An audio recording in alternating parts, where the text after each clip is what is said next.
নমস্কাৰ মই প্ৰতিমাই সমুখ অসমবাসী ৰাইজলৈ ৰঙালী বিহুৰ আন্তৰিক শ্ৰদ্ধা জ্ঞাপন কৰিছো আৰু বিহু বুলিয়ে এফাকি যোজনা গাইছো হে অতি কৈছে নে হৰ মুগাৰে মুহুৰা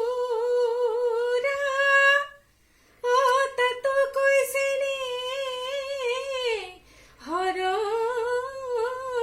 মাকু হে তাতো কৈছে নে হৰ বহাগৰ বিহু তিয়াই অনে পাতি কেনে কৈ থাকো ৰাইজ দেহা থাকিলেহে বেহা থাকিব গতিকে সুস্থ থাকক ঘৰতেই থাকক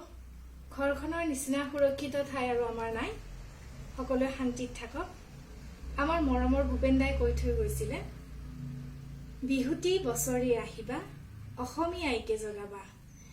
বিহুতি বছৰি আহিবা